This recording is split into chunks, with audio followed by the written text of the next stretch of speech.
Alright. Okay, saya ada dua power pack sini yang boleh generate tenaga daripada solar, boleh simpan jadi bateri. Okay, solar generator lah orang panggil. Ni satu. Ini satu. Yang kecil ni 300 watt hour, yang besar ni 500 watt hour. Jadi, macam mana solar generator ni berfungsi? Jom. Okay. Niat saya memang nak buka dan tunjuk dalam ni kat korang. Tapi sebelum tu, kita boleh tengok spesifikasi biasa. Dia ada input untuk charge kat sini. Okay, kita boleh charge guna elektrik kat rumah kita. Kita boleh charge guna plug kat kereta kita. Dan kita boleh cocok direct kat solar panel kita. Boleh charge guna cahaya matahari. Okay, ini dia punya input. Ini dia punya DC output. Untuk ada USB. Dan dia bagi USB Type-C sekali. Yang 300 watt hour ni dia bagi satu je plug kita. Lepas tu kita ada 12 volt DC output, yang macam kereta kita punya jack tu. Dan ini kita ada lampu, sesuai untuk orang camping ke apa. Atas sini kita ada wireless charging. Okay, saya ambil handphone saya letak sini, terus dia charge. Nampak tu? Dan sekarang kita try buka. Tengok apa ada dalam dia.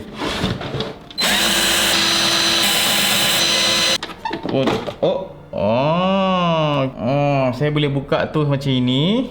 Nampak ni wireless charger kita kan. Dia ada connect kat dia punya sini. Ada pin ni, saya boleh cabut tak? Dia dagam lah pin ni. Semua dia dagam. Ini solar panel. Ini dia punya display. Cabutkan saja. Okay, ini saya cabut dulu sebab saya nak cuba alihkan benda ni. Kipas ni boleh letak tepi, kipas ni letak tepi. Bagi saya pakai sarung tangan jap. Okey, saya angkat. Saya sebenarnya nak tunjuk ke korang bawah ni ada bateri tau. Sekejap, boleh cabut tak? Dia dah gam lah semua. Okey, saya cuba cabut. Okey, panel depan boleh cabut. Alright. Okey, so terbentang lah sudah. Okey, so first dalam ni kita ada bateri. Dan bateri ni, kalau kita zoom sekejap korang perasan tak? Bateri ni besar. Dia bukan bateri macam ini lithium ion yang biasa, yang saya 18650. Ini tak. Ini dia pakai lithium iron phosphate. Bateri ni beza dengan lithium ion yang biasa. Kalau lithium ion yang biasa yang ini, kalau saya buka sekejap sebab banyak power pack guna bateri macam ni juga. Okay. Cuma bezanya ini dia punya life cycle tu maybe dalam 1000 lah. So bateri macam ni boleh tahan dalam 3 tahun kalau guna hari-hari. Hari-hari charge discharge dalam 3 tahun. Ini boleh tahan. Kalau yang bateri lithium ion yang phosphate ni, ini boleh tahan lagi banyak daripada ini. Kalau ini dalam 1000 cycle, ini dia boleh range dia dalam 3000 cycle ke 5000 cycle. 3000 ke 5000, hampir 3 kali ganda ke 5 kali ganda dia punya ketahanan berbanding bateri yang macam ini, bateri lithium ion biasa. Kalau kita guna rajin selalu guna pun boleh tahan 7 tahun ke 10 tahun kita boleh tahan. Nampak? Ini beza dia. Model biru yang saya buka ni dia pakai LiFePO. Dia pakai lithium ion phosphate. Tapi kalau yang model besar sikit ni, yang 500 watt hour ni besar sikit. Ini 300 watt hour. 300 watt hour tu boleh tahan berapa lama Contohlah, kalau nak buat anggaran berapa lama kita boleh gunakan 300 watt hour ni, sebab dia depend pada barang yang kita gunakan tu. Bateri ni kita guna pada apa. Kalau contoh kita guna pada laptop, contohnya laptop saya ni yang MacBook latest punya MacBook M1 ni, ini power dia tak makan banyak sangat. Dia punya bateri dia dalam 50 watt hour saja. Kalau yang biru ni dia ada 300 watt hour, maksudnya saya boleh charge saya punya bateri laptop daripada kosong sampai full sebanyak 6 kali. Maybe tahan dalam 12 jam, 10 jam macam tu. So 6 kali saya boleh hidupkan. So dalam 60 jam laptop ni boleh hidup kalau guna 300 watt hour. Kalau 500 watt hour kalilah, dia hampir, kalau 500 watt hour ini sama dengan 50 watt hour. Jadi kalau yang 500 watt hour punya kapasiti ini, yang kedampak ni, boleh charge bateri tu sebanyak 10 kali lah. Sebab 500 watt hour bahagi 50, kita punya kapasiti bateri laptop sama dengan 10. So 10 kali boleh charge from kosong ke full charge 10 kali. Kalau laptop ni boleh hidup dengan full charge pada kadar 10 jam kita guna, kali dengan 10. 100 jam kita boleh guna laptop kita. Gunakan 500 watt hour. Itu contoh pengiraan yang bolehlah agak-agak. Dia maybe bawah sikit ataupun maybe atas sikit. Bawah ni kita ada bateri. Sekarang apa guna benda ini yang kat tepi ni? Yang kat tepi ni adalah kita punya BMS, Battery Management System. Battery Management System ni ataupun BMS ni, dia bukan setakat nak pastikan kita punya bateri tak overcharge. Dia akan pastikan kita punya bateri ni seimbang, supaya ada bateri ni charge dia okey. Jangan ada yang ini voltage dia tinggi, ini voltage dia rendah. BMS ni akan bantu seimbangkan dia punya voltage supaya dia punya charge dia lebih kurang saja. Dan dia ada pantau suhu supaya bila panas sangat dia akan maybe hold. Dia ada safety. Dia lebih pada macam mana nak jaga bateri tu. Itu kegunaan BMS. Settle BMS tepi ni. Atas ni simple, kita punya macam-macam converter dalam ni. Ini yang heatsink besar ni, dia convert banyak benda. Dia nak convertkan daripada DC. Kita punya bateri dalam ni adalah DC. Bukan AC bateri kita DC. Jadi DC dia nak convertkan kepada AC, alternating current. Sebab kita ada output sini, nampak ni AC macam rumah punya, kita boleh terima plug macam plug rumah kita kan. Ini AC. Jadi AC ni dia kena convert lah daripada DC kepada AC. Dia ada inverter dalam ni. Daripada 12 volt dia nak convert jadi 240 volt pada kadar 50 ke 60 Hz. Itu fungsi inverter. Dan kita akan ada beberapa lah converter lain untuk convert daripada 12 volt tu kepada charging board, charging module kita sini. Nampak ni ada USB punya charging module kan. Nak convert kat situ. Lepas tu daripada 12 volt, direct 12 volt, dia tak payah converter sangat. Dia direct saja. Pakai 12 volt sini untuk macam plug kereta kita ni. Itu saja. Tak susah mana. Cuma nak design ni tak adalah simple. Cuma dia tak susah mana lah. Okay, settle. Saya pasang balik kipas ni. Pastikan kipas ni satu hala supaya angin tu masuk di sini ataupun keluar ke sini. Jangan dua-dua angin tolak je. Nanti dia tak ada yang tempat yang untuk keluar angin. Tutup. Bismillahirrahmanirrahim. Jadi dah nampak kan konsep dia kan? Nanti saya akan cuba buat version DIY.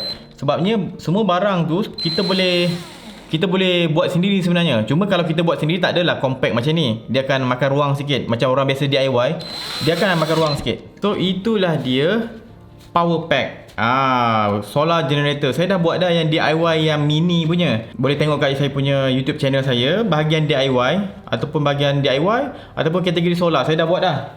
Cuma itu maybe yang mini. Lepas ni saya akan buat yang proper sikit. Gunakan banyak sikit bateri. Saya akan buat yang kecil sikit. Sebab konsep dia simple. Kita simply perlukan bateri, BMS, Battery Management System. Sebab nak manage bateri tu supaya dia tak overcharge. Nak pastikan suhu dia punya suhu dia okey. Lepas tu nak pastikan dia seimbang, balance. Lepas tu kita kena adalah top up kita punya converter tu. Untuk kalau nak convert daripada DC kepada AC, kita kena ada inverter. Lepas tu pula kalau kita nak daripada 12 volt bateri kita tu, kita nak jadikan USB punya output macam ni. USB punya output kita kena rendahkan daripada 12 volt kepada 5 volt. Kita ada dia punya step up converter yang khas untuk USB. Ada juga, kita boleh pasang je modul tu. Lepas tu maybe kita ada 12 volt punya DC output yang macam kereta punya car jack tu kan. Jack kereta tu. Ini direct pada bateri. Tak perlu ada converter sebab ini memang rate dia dalam 12 volt standard. Jadi kita boleh direct connect itu daripada bateri terus kepada kita punya DC ni. Ataupun nak buat selamat, kita letaklah fuse belakang tu. Kita boleh buat wireless charger juga. Contoh ni kita ada wireless module ni. Kita boleh beli wireless module, tepek dekat kita punya DIY punya. Itu insya-Allah saya akan buat. Barang semua saya dah ada. Casing dia maybe saya buat guna 3D printer lah. Okay, tu nanti. Tadi saya dah buka yang 300 watt hour. Ini yang 500 watt hour, lebih kurang je. Okay. So, itulah dia power pack ataupun solar generator. Settle. Nanti saya akan buat DIY. Boleh tunggu video tu. Kalau korang nak tertarik dengan benda ni, saya akan letak link kat dalam description. Untuk orang camping, orang pergi kat laut, pakai benda macam ni. Okay. Berbanding pakai bateri kereta, tak berbaloi. Sebab bateri kereta sekejap je habis. Kalau macam yang, kalau nak jimat, saya cadangkan beli macam ni. Ini harga dalam 1000 kot. Yang 300 watt ni. 300 watt hour. Harga dalam 1000, tapi dia boleh tahan sampai 7 tahun. Kalau guna hari-hari maybe 5 tahun ke 7 tahun bateri dia boleh tahan, tak payah tukar. Sebab dia pakai bateri lithium iron phosphate. Andai katalah compare dengan bateri kereta, kan selalu orang bawa pergi laut ke, buat pergi gerai ke, dia pakai bateri kereta kan. Bateri kereta tu tak sesuai untuk simpan tenaga yang lama. Itu satu hal. Sebab korang akan selalu kena beli bateri kereta baru. Sebab dia tak boleh charge discharge, charge discharge. Itu bukan dia punya fungsi dia. Dia charge tenaga khas untuk start engine je. Kalau korang pakai ni, contoh harga 1000 ni kan, korang punya bateri kereta berapa watt hour lah? Sekejap. Bateri kereta kita, contohnya yang saya punya, bateri kereta dalam 26 Ah tak silap saya, kali dengan 12 volt, kita dapat dalam 312 watt hour. Bateri kereta yang murah sikit lah, yang 26 Ah punya bateri. Tak silap saya lah 26 Ah. Bateri kereta tu punya capacity lebih kurang je dengan ni. Dia lebih sikit lah. Ini 300 watt hour. Bateri kereta maybe 300 lebih hingga ke 400 watt hour. Tapi bateri kereta tak boleh full discharge. 30% yang kita boleh guna bateri kereta. Jadi kalau dia 400 watt hour, kita boleh guna 30%. Berapa? 100 watt hour lebih je boleh guna. Yang selebih bila dah bawah tu memang bateri tu tak boleh pakai dah. Dia akan rosak kalau kita duk guna sampai habis bateri tu. Itu bateri kereta. Sebab tu tujuan dia bukan untuk full discharge daripada kosong sampai habis. Dia bukan deep cycle.